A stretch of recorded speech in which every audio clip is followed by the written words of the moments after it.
观众朋友大家好，欢迎收看11月29公视台记台下晡新闻，我是陈淑君。咱先来看今仔有啥物新闻重点。国内对12月初一开始，户外就唔免挂喙罨，学校嘛同款。也毋过医师建议讲，阁有真侪病毒的话，人做的所在上好继续挂。民进党苏添添台北市议员王世坚批评苏贞昌爱负上大的责任，要求伊应该落台，嘛呼吁恢复党内初选。台视马来西亚一大学生姓陈的嫌犯，检方认为伊犯案了后无真心悔改，今仔以杀人罪起诉，嘛建议判重刑。新台市来看，指挥中心宣布讲，12月初一开始取消户外场所挂喙罨的规定，学校嘛同款。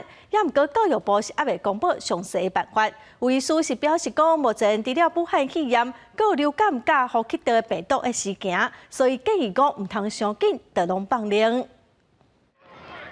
台北市的天气真好，有28度。学生囡仔伫运动场咧上体育课，毋管是拍野球还是走标，拢有甲喙罨扎咧。虽然即摆已经惯习挂喙罨上课，毋过听到为12月初一开始伫户外上课、佚佗就免挂喙罨，学生是真欢喜。我觉得很好啊，因为就是有时候会忘记戴口罩，然后就。公学国小的校长讲，目前还未收到公文，毋过户外上课免挂喙罨，囡仔是较舒适。而且即摆疫情渐渐转好，伊嘛支持政策放零。若运动了，等去教室爱挂喙罨，学校认为甲喙罨放伫拖啊，随时通挂，安尼上妥当。因为如果挂在手上，或者是跑到外面来才脱下来，可能会有遗失的问题。如果可以从教室离开，就把口罩收好，进去教室再戴起来。我想这个应该是可以弹性来指导孩子。一般的小朋友都蛮听老师的话，如果老师有指导的话，应该都没有问题。针对校外人士，校长罗俊还是认为，只要伫室内就会要求爱挂喙罨，户外就针对社会未做上严格的要求。毋过也是爱等教育局的指引。家医科医师表示，学生较接近住，即马流感甲 RSV 呼吸道病毒也咧传，会当搁观察一阵仔，防疫措施莫伤紧放零。记者综合报道。来看即届选举，民进党是输甲忝忝，总统蔡英文嘛宣布讲辞掉党主席。今仔早起，伊伫总统府以军内来迎接拉丁美洲、佮加勒比海友邦圣露西亚的总理皮耶带团来台湾的访问团。圣露西亚是台湾在加勒比海的坚实友邦，我们也共享民主自由的普世价值。这次皮耶总理阁下率团来访，我们将针对气候、国际局势以及两国共同关切的气候变迁以及青年经济等议题深入交换意见。今仔中昼嘛，说国宴来交泰访问团哦，两国会针对国际局势、佮气候变迁、甲经济等议题来交换意见。这嘛是选举了后，总统蔡英文头一个公开的活动。即届民进党选输，总统蔡英文辞掉党主席，行政院长苏贞昌虽然嘛有辞职，也毋过互留落来。民进党的台北市议员王世坚今仔就开头一枪哦，伊认为苏贞昌爱负上大的责任，应该爱落台。党内嘛有人认为讲，未来选举嘛应该爱恢复初选的制度。九合一选举结束，民进党惨败，党内一直有检讨的声音。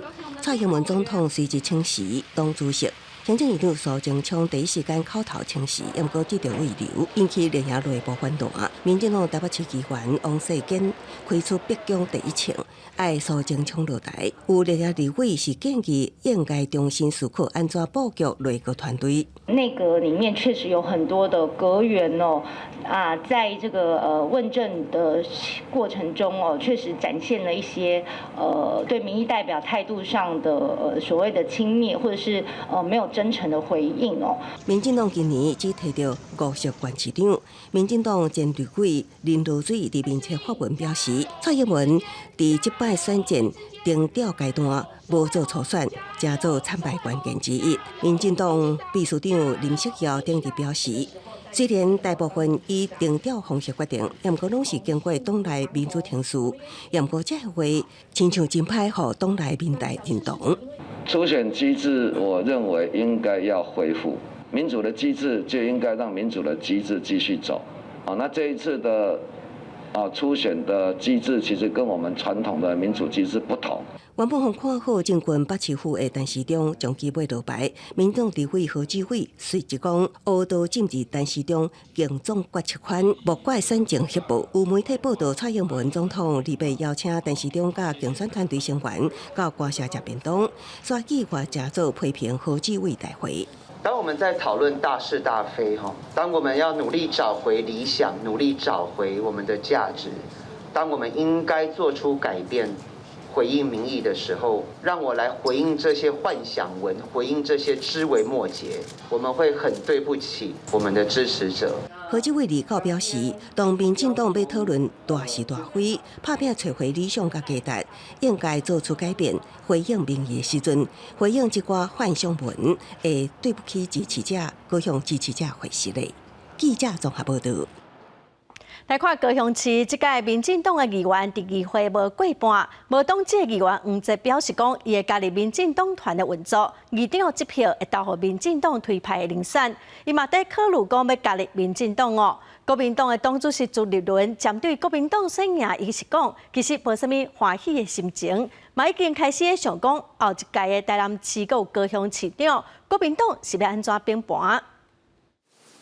摕着全高雄市议员上关票，无党籍的议员黄捷29号正式有列席高雄市议会民进党团所召开的会议，嘛答应会把票转予民进党所属的正副议长遴选，甚至考虑要加入民进党。意愿上是不排斥，只是说时间上真的都还没有讨论到，因为现在的还有太多事情要做了。伊讲何时立党无时间表，高雄市长陈其迈嘛表态欢迎伊，但高雄市议会这届开票的结果，民进党27席无过半，以议会65席来看，上少33票才有主导权，因此无党联盟嘛变成这届输赢的关键。无党是都持平看待嘛，我们还没有一个比较具体的结论哦。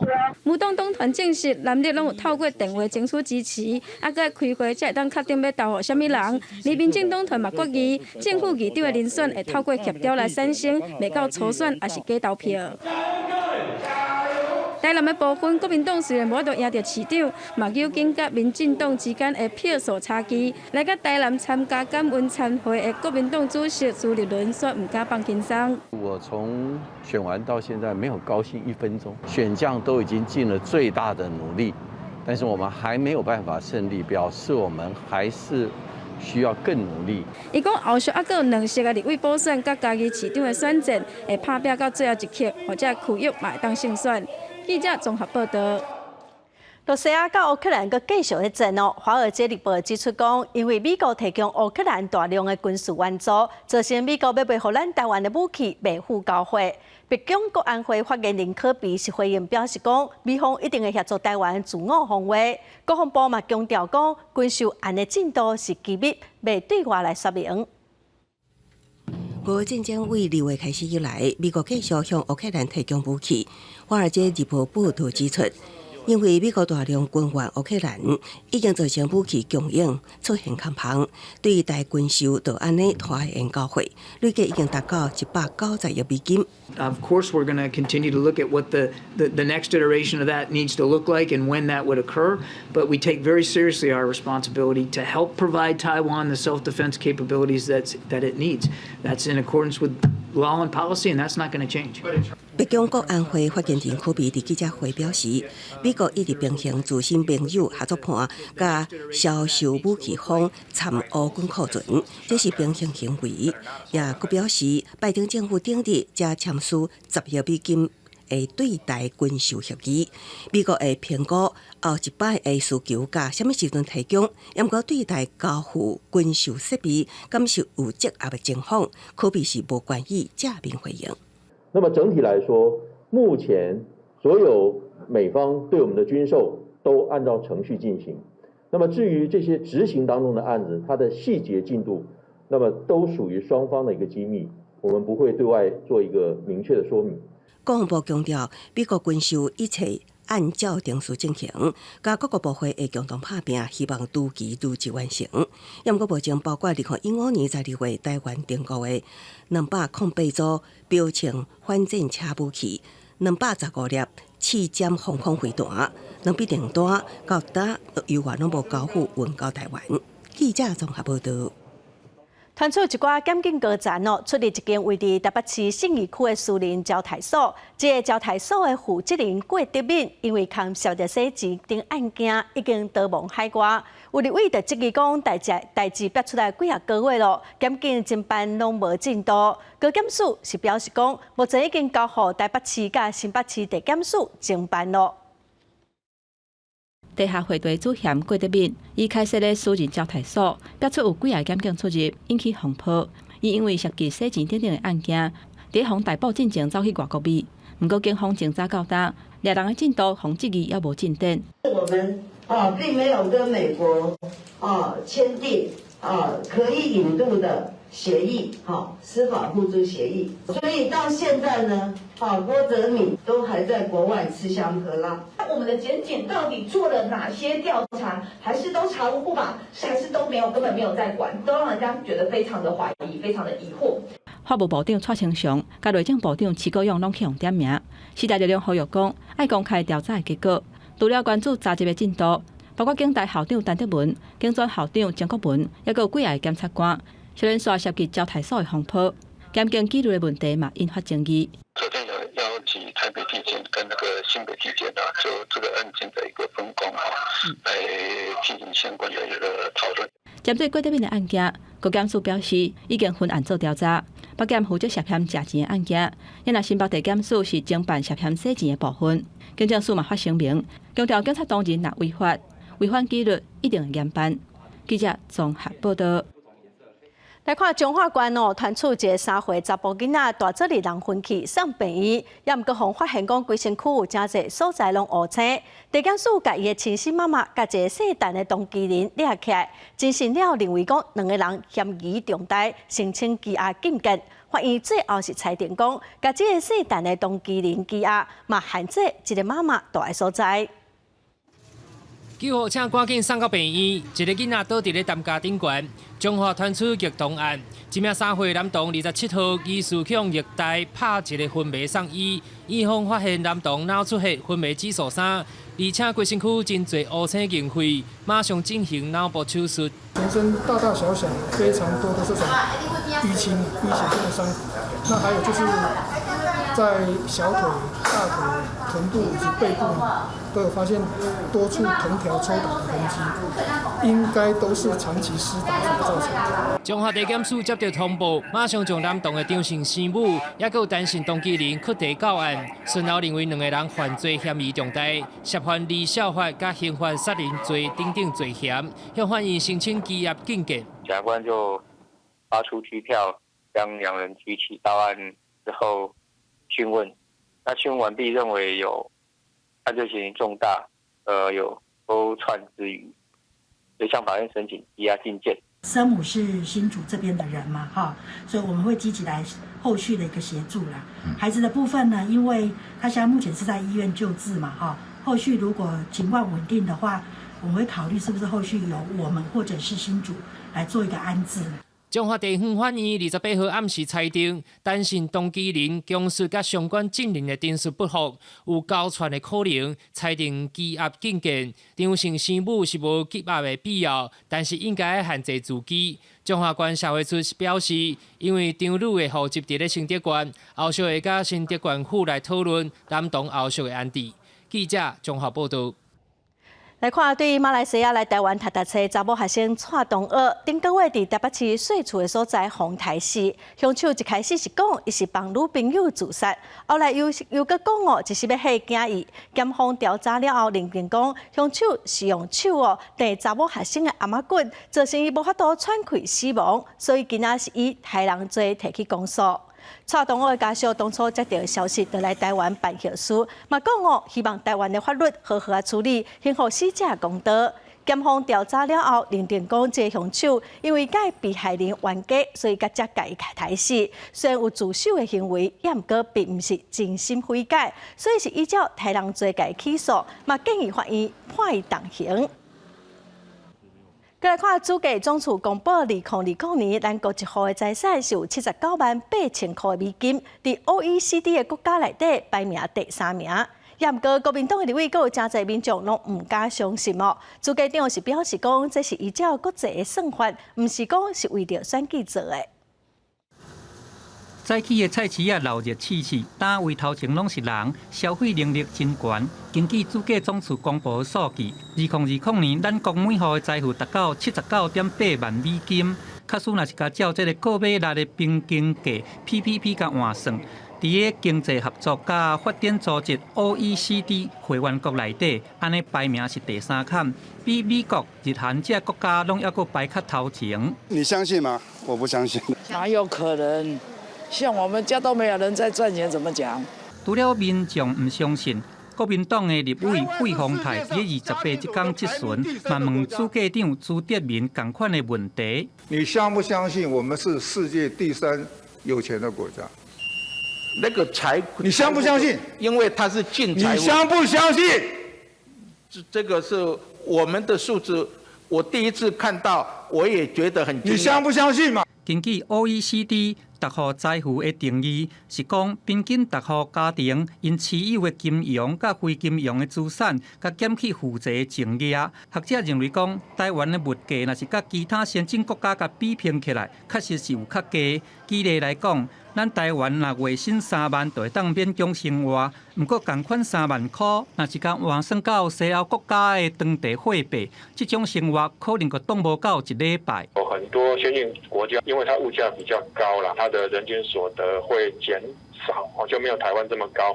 之外，很多的这先进国家是没有那种储蓄的概念。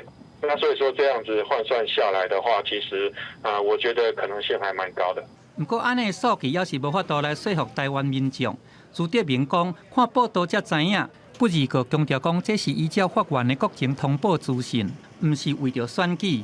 伊嘛有因讲，要伫个3个月内会针对财政财富的统计，搁再提出报告说明。记者综合报道。咱全台湾有80多万人失能失智，以台北市来看，有长照需求的家庭，只有4成会当请到外籍的家庭看护工哦。高龄化的社会，伊讲专业培养，佮有歇喘的安排，拢是未来爱面对的问题。照顾适龄长辈的生活，伊讲是真侪家庭挖苦的帮手，也毋过煞因为互照顾者需求的无共，互一寡伊讲伫转换雇主的时阵适应困难，想要退出。他本来是照顾失能的长辈，是卧床比较多，就他因为可能长辈有一些新的状况，他需要转换到其他下一个家庭的时候，变成面对可以走走跑跑跳跳，然后晚上不睡觉失智长辈，其实他就会非常痛苦。以台北市为例，目前有34686名外籍家庭的看护工，伫长照需求家庭只有4成请到外籍家庭看护。面对欠工，除了引进，搁较侪移工。家庭照顾者关怀协会也分析，雇主甲移工爱互相尊重，尤其是新一代少年移工也重视权益甲休困。那适时引进长照服务员作为替手，也会当互移工会当休困，提供更加好的服务。以休假为例好了，其实我们现在的长照2.0的喘息服务，一天最多可以提供到10个小时的照护服务员入家替手的这样的服务。除了只是训练之外，有没有再多一个是认证的这个概念，让我们的照顾移工会觉得说，我不是只是做一个家务的部分或保护性看视。学者建议主管机关会当思考以人才资料库的模式，了解移工伫照顾上的经验专长，选择适合的雇主来媒合。另外，也会当考虑规划对移工提出认证还是进修的机制，移工伫照顾技巧上会当精进，也得到成就感，和劳雇双赢。记者综合报道。健保部分负担的新制度，按算明年第一季会实施哦。也毋过，卫生福利部部长许瑞元今仔是表示讲，以目前的经济复苏不如预期哦，可能会搁延，明年的上半年才来实施。只要插健保卡，无论伫倒一间病院互医生看，医生拢会当透过分段的系统，查到病人食啥物药啊，做啥物检查，甲注疫苗的情形。今年健保分段系统升级到2.0，还佫增加B型甲C型肝炎的专区，予医师随时会当掌握肝炎患者检查甲治疗记录，希望2025年会当达到消除4型肝炎的目标。过去他们对这个画面的话，可能有很多的困扰哈，看不清楚。那现在这一次都是不太一样的，他们就是说可以看得很清楚，像 B 肝、C 肝哈，这个比较重要的一些专题的时候，大家都可以看得很清楚啊。另外，健保部分负担新的制度，原本按算明年第1季实施。不过，卫福部长谢水元29拜二表示，虽然疫情已经缓和，不过考虑整体经济复苏无像估计遐尔好，可能会对民生造成冲击，所以有可能搁延到明年顶半年来实施。要上路的时间还是需要再观察看看。如果是已经既定政策的话，就应该会在上半年会开始。谢水元强调讲，虽然部分负担新的制度对弱势族群有保护的措施。不过，对一般的民众来讲，新制度确实会造成就医负担加悬。即马物价无稳定，要爱评估民众敢负担会起。也若未来经济复苏的情形，嘛要爱实际观察。记者综合报道。司法院大法官伫2019年认定讲，轮班制公务人员的工时加班的制度无合宪法保障的健康权，要求伫3档内底爱改善哦。3档过去咯，今仔有真侪民间团体做伙开记者会，批评讲行政院提出的工时改革的制度嘛是无合格，讲因会设检举的专线，欢迎民众来投诉。健康权大限已至，工时改革不合格。工时改革不合格。监警小丁等公务人员组成的工时改革联盟29日立法院召开记者会，因为2019年11月29，大法官公布释字785号解释，宣告轮班制公务人员的工时加班制度无完善规范，要求第3年以来改善。但是联盟认为，行政院提出的新规范，要是无符合宪法保障健康权的要求。对于像警校或监所来说，因为他们所处理的是属于高风险的一个工作，那他们如果经验状况不佳的话，或者是说他们没有办法在身心状况很完整的状况下出勤的时候，对他们个人也会产生很大的风险。联盟指出，目前各机关研议的制度当中，消防人员为明年开始，每个月工时上限要是有336点钟，加班160点钟；警察每个月加班上限嘛会使到100点钟。甲行政员、法警、书记官等等的工时制度也无加基层充分讨论。联盟即阵也成立过劳检举专线。行政院既然不打算去订定监督机制，那我们基层团体就从今天开始来自立这个检举热线，欢迎各职种过劳的轮班制公务员来联系我们。行政院方面伫记者这个进前无提出回应，联盟表示设立专线是为着团结争取权益，针对未来的行动，嘛无排除会提起集体诉讼争取权益。记者郭本长随台北报道。中国新疆的俄罗斯一栋大楼火灾，因为疫情封锁，影响救灾，消失10个人。这个事件嘛，拖到中国各地抗议不断。最近来台湾的中国民运人士王丹等人嘛，声援民众的抗争活动哦，伊嘛呼吁国际社会爱关心。声援中国人民反封控，声援中国人民反封控。几名民进党立委连同中国民运人士王丹等等做伙声援中国各地反封控被抓行动，这嘛是自1989年六四事件受到中国镇压以来，唔捌看到的全国性抗争浪潮。这个抗争继续在中国广泛展开的话，那么我相信中国当局还是会用更强硬的武力去进行暴力镇压的，因此。我才说，来自外界的这种关心，来自国际社会的关注和压力，对于保护他们是非常非常重要的。王丹表示，北京当局也未表态，显示高层意见无同，随后内容镇压，各无经济发展支持之下，只有反效果。与会民运人士嘛认为，这个是国家甲社会对立。在贵官的压力之下，人民受到自由民主的干扰。其实未来可能就如同就是鲁世云其实在那个铁皮屋里面讲过的，他们是可能他们是醒过来之后不再这样睡，然后继续去争取，然后终有一天是有机会打破那个厚实的那个铁皮的墙壁。因为新疆俄罗斯大火引起群众抗议潮，联合国嘛呼吁中国按照国际人权法律嘅标准回应活动，北京嘛密切关注。美国驻中国大使馆嘛发声明，呼吁点伫中国美国公民保存14天嘅药品等物件，因为学者估计讲，若清零防控继续，民变嘅几率会升高。记者点立开台北采访报道。最近，中国民众发起抗议防疫政策的白纸运动，香港某民众声援。2019年反送中活动的王婆婆王凤瑶，礼拜暗时伫香港的抗议现场，伊的黄色雨伞互人抢走，伊嘛跋倒送病院哦。另外，一向反抗维权的中国艺术家艾薇薇是认为讲，这场运动对习近平的政权袂有影响，因为警察会甲示威者处理掉，煞来就无人敢阁出头路。香港的民众手提白纸，伫中环戏院头前表达抗议，伫涂骹嘛有放蜡烛来悼念罹难者。针对这个新港乌鲁木齐伫24发生自体大火，至少10个人死亡，9个人受伤。中国各地出现反封控的抗议，香港嘛有数百人上街。捌伫2019年参加反送中运动的王婆婆王凤瑶，伊拿黄色的雨伞来声援，煞形容互一个查甫人甲雨伞抢走去，害伊掉搭挂伫涂骹。婆婆因为安尼受伤送医接受治疗，这个查甫人时刷到警方甲抓起来，只有涉嫌刑事迫害，还佫有普通攻击来甲扣留调查。警方有真侪遍用放送头呼吁民众唔通自执，示威活动一直到暗时8点外才豆豆散去。主要是我个人不太认同大陆现在关于这个疫情防控的有关政策。另外一方面，我看到大陆有很多人都挺身而出，用自己的行为在表达这些观点，我觉得我要支持。针对英国媒体 BBC 的记者伫上海采访期间，去互当地警方硬压走去，甚至佫互人夹的消息。中国外交部的发言人赵立坚回应讲，这个记者书当时并无表明伊的身份，嘛无主动出示外国记者证。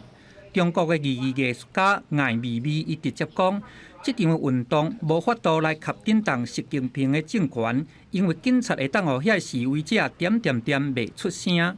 I don't think anybody can lead this kind of protest because China has no political environment. And for past 70 years, they cleaned out any people, intellectual or media who can raise any question. So there's no ecosystem in the political situation. Freedom, freedom for China! 伫澳洲，嘛有200多人聚集伫雪梨市政厅的外口，声援中国反封控的抗议。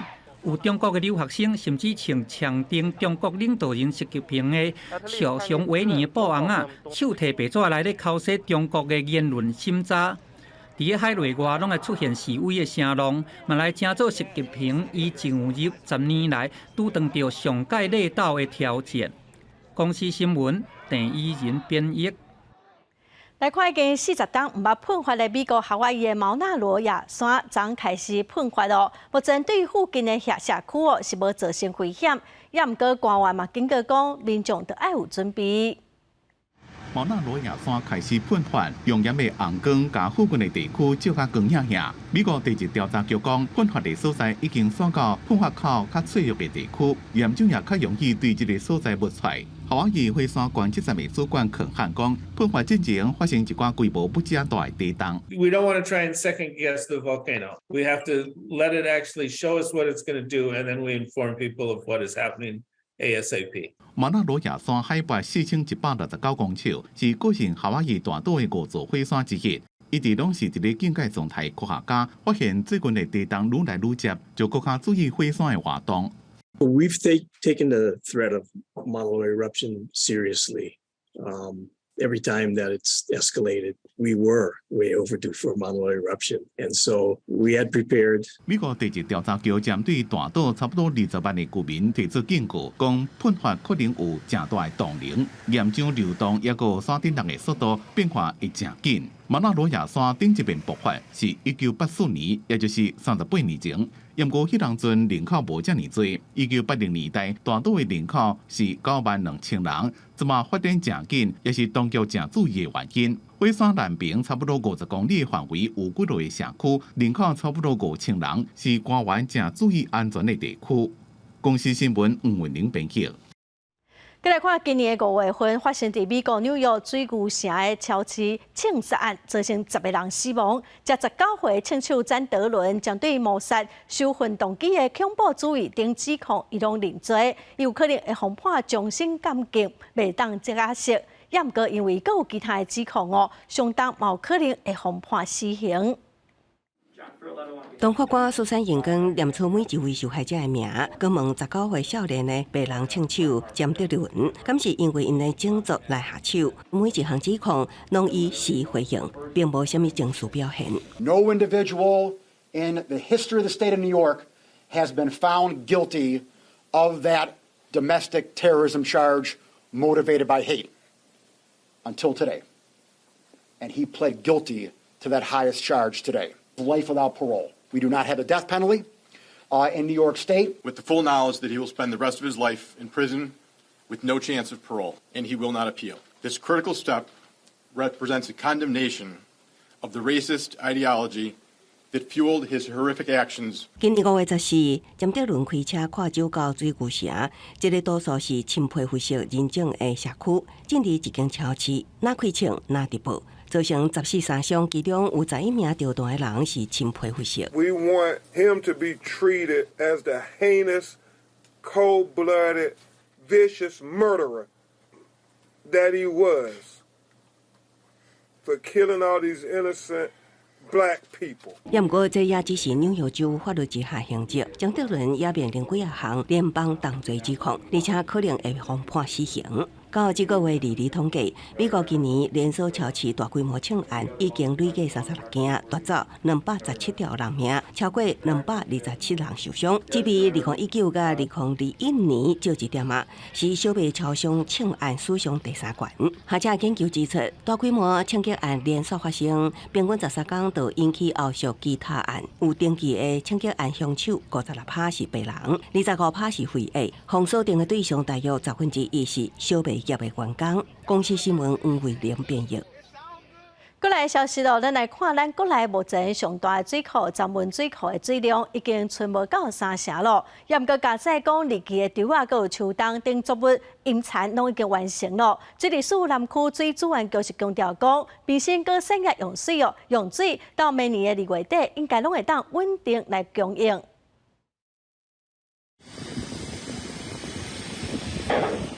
旱天气条件均准，曾文水库的工作人员赶紧放出人工催化的火焰剂，望集水区会当加入寡雨，但效果有限。来到曾文水库的水坝，已经会当看到原本应该伫水底土埋已经现出一大片，水位也存无到207公尺。近期因为进入大水期，溪头的河流少，曾文水库的蓄水率已经无到3成。第一个是曾文乌山头水库系统农业用水的部分。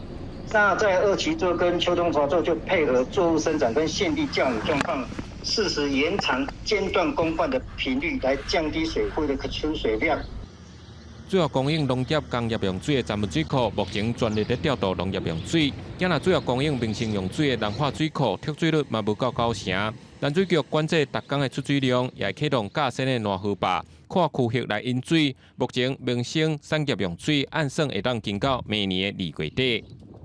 用高屏溪剩余的一个川流水来提升整个高雄地区清水北送支援台南每日20万立方公尺，落实每日南化水库出水量管控在50万立方公尺以下。洗米水，然后拖地水都可以做重复的使用。马桶中放入中水的保特瓶，让马桶冲水的水量减少。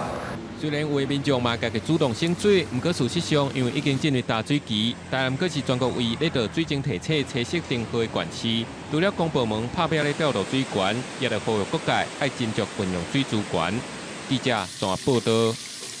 来看全台湾上大的桃园航空城都市计划，民众已经开始搬厝咯，开发嘛会进行。文化局甲纪录片的团队合作，用淡薄的时间做记录，那么做伙来看卖。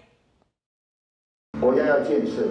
怪手恶落去放下扫平厝屋去，航空城搬迁的居民因心内是真唔甘，还有对未来的彷徨。那种苦尽甘来的感觉，好不容易有了房子也建了，却在你生活开始要好起来的时候，又要重新另一个辛苦的阶段。我们要迎向改变，勇于接受改变，纵有万般的不舍，我们还是要放下，继续往前走。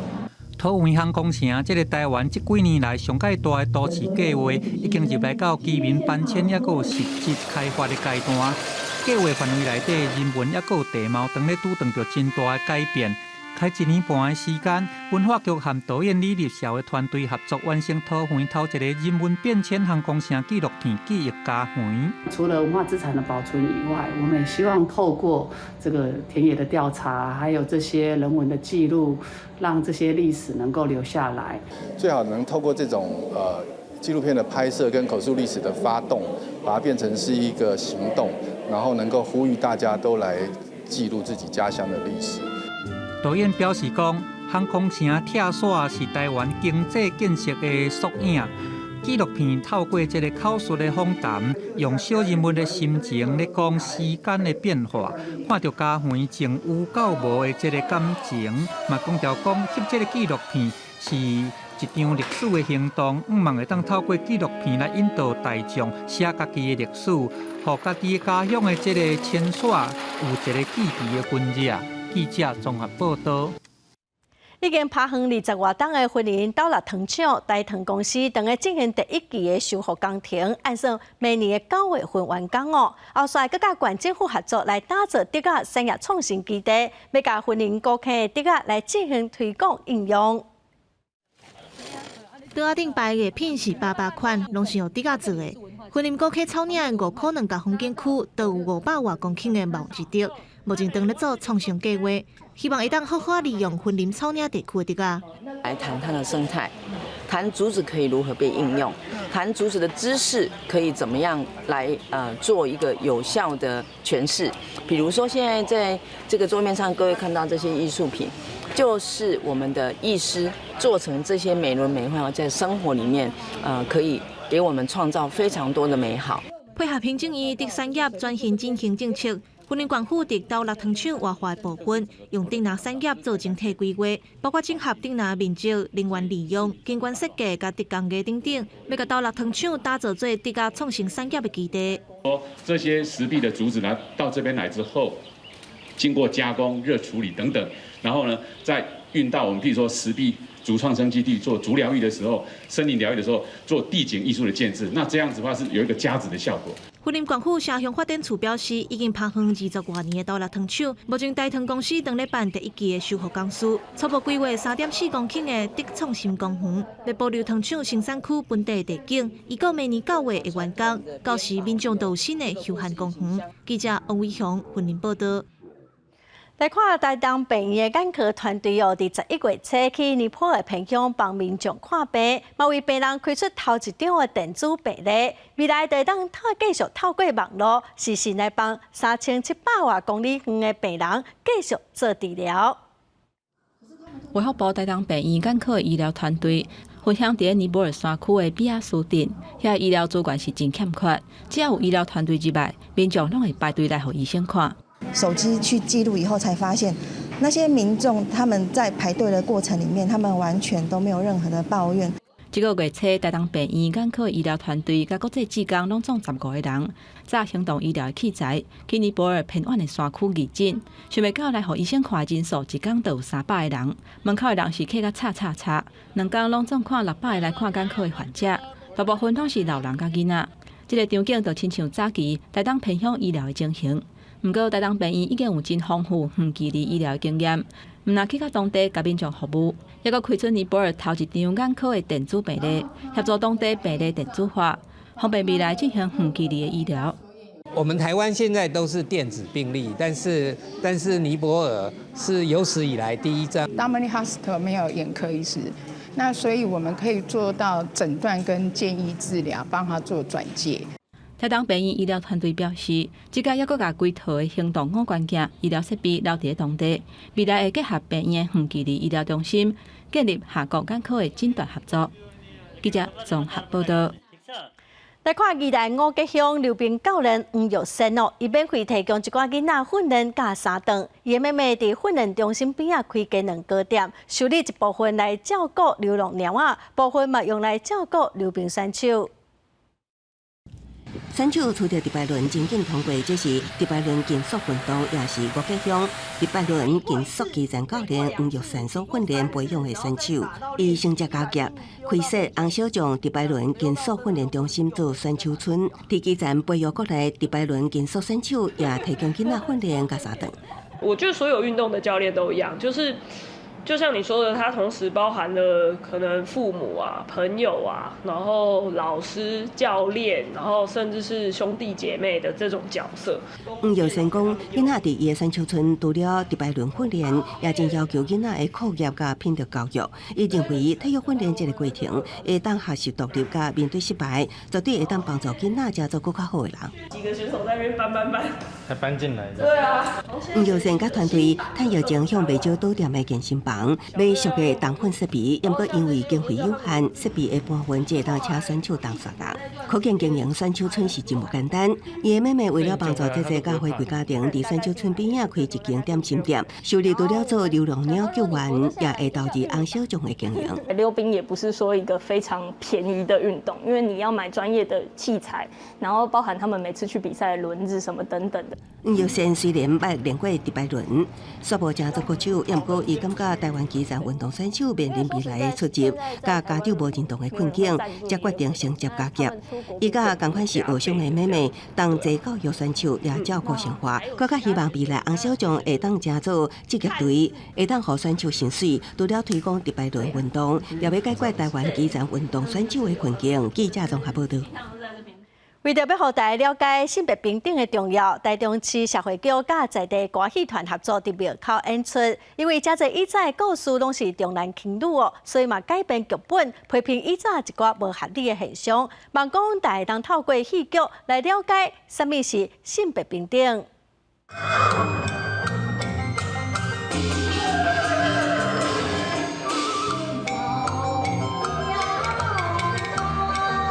大咖的观众坐甲伫甜甜，看到演员一出台，噗声响袂离。台中市社会局为着推广消毒对妇女一切形式歧视公约，使到特别甲台中在地小金鸡歌剧团合作，希望透过歌戏的演出来传达性别平等的观念。剧本阮有新编过，甲性别平等的观念，拢是有一个创新，会当互社会人知影讲男女是平等的。那我们今年呢，还有从很多的音乐啊，从很多的歌曲啊，去找到那里面的性别的这个议题哈，你们也可以看到那里面如何的来落实我们的 CEDAW 的好几个重要的这个理念。气变万岁，白白咱拢是火头分，为什么男儿每月是领一两，努力敢若600分命命，咱白白拢是做同款的代志，这分明吼就是性别歧视啊！这出《穆桂英》是传统的古色戏，内面有真侪站头是以男性做主体，颠倒无看重女性的才能。这届小金鸡歌剧团也甲剧情改编，重视男女平等，男女做伙换家，拍破男女的限制，薪水就要变悬变多，女性也会当受教育，女性也会当出头天等等的观念增加伫戏文，唔但用平权的概念增加戏码的高度，也甲适度的意涵推广出去。所以这届演这个性别平等，感觉讲这个教材就是颠覆传统，甲传统的物件无同款。这种的戏出，家己做，家己嘛会检点。新的观念啊，新的做法，这歌戏真好看。甲一般较早迄古色的迄观念拢无啥物同款哦。传统的歌戏结合性别平等的意识，唔但是一种创新，也是一种跨领域的结合。各甲演出场地经伫庙口来参香礼拜信徒拢留落来看戏，对歌戏的剧情咧走，大家伫快乐的笑声当中，也学到人甲人之间的互相尊重。记者田家豪台中报道。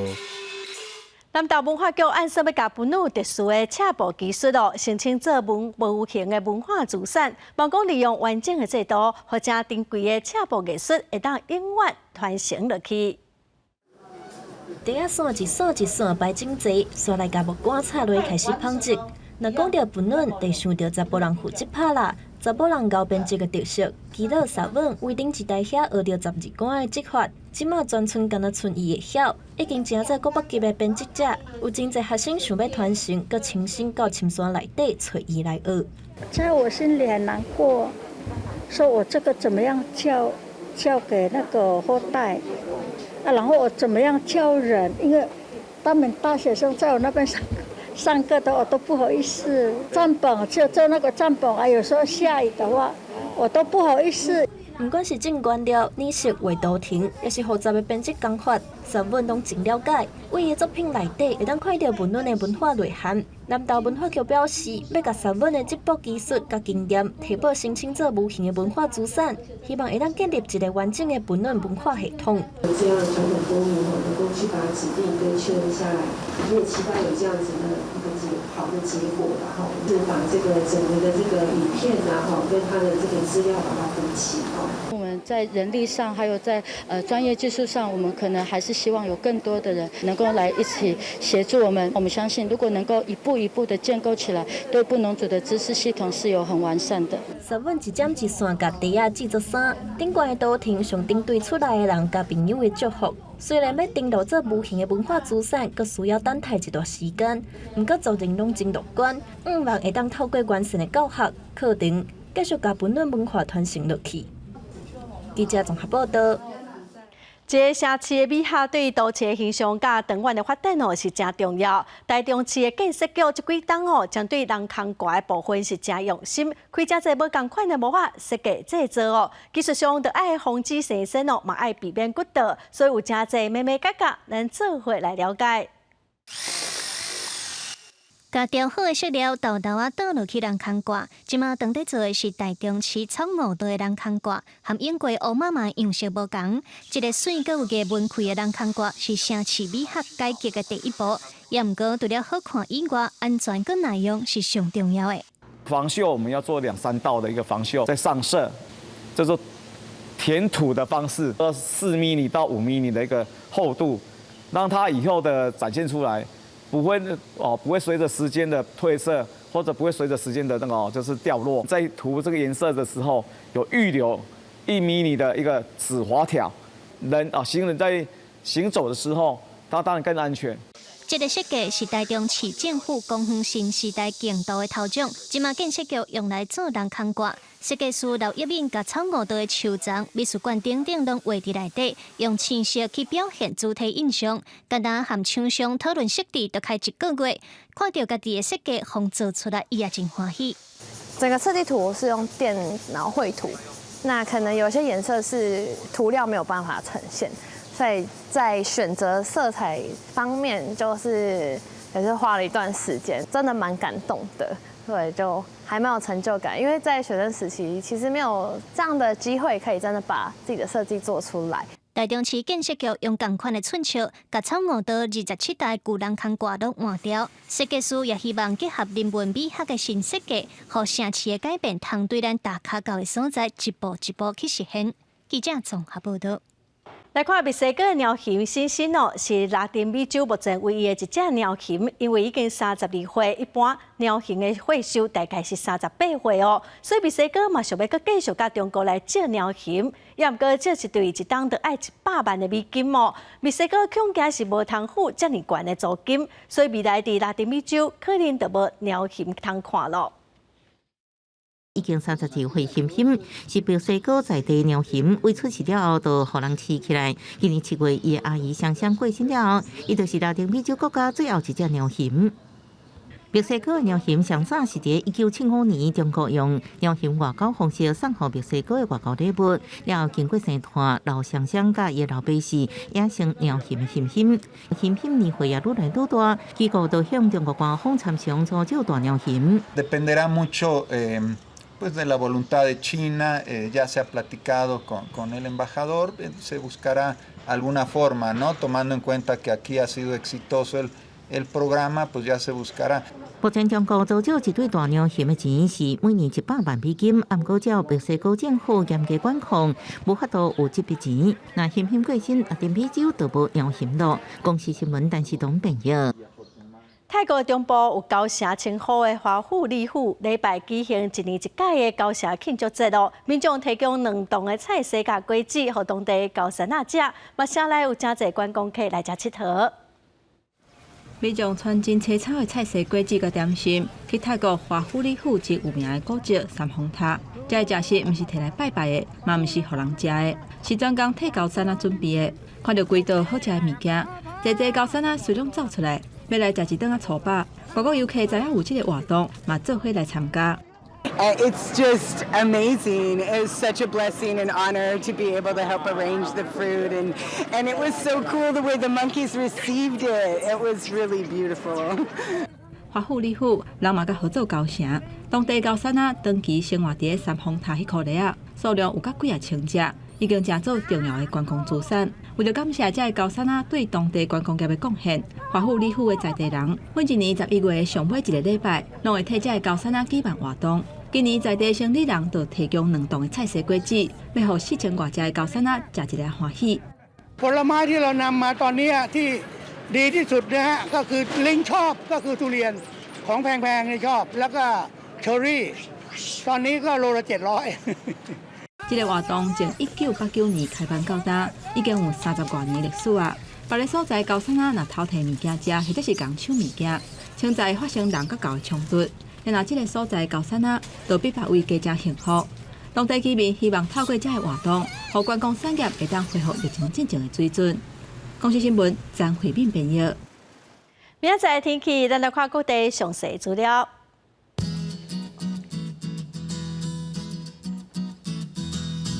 北部地区上低23度，上悬32度。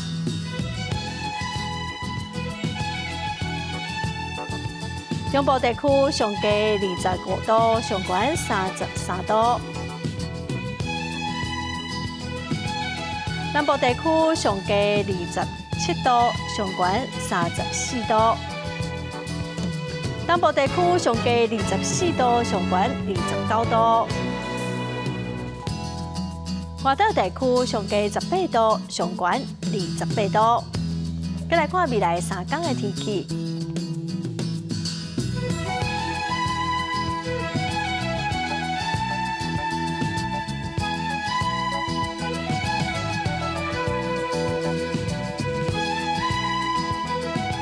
感谢观众朋友收看今仔的《报新闻》，我是陈淑君，明仔载同一时间咱再会。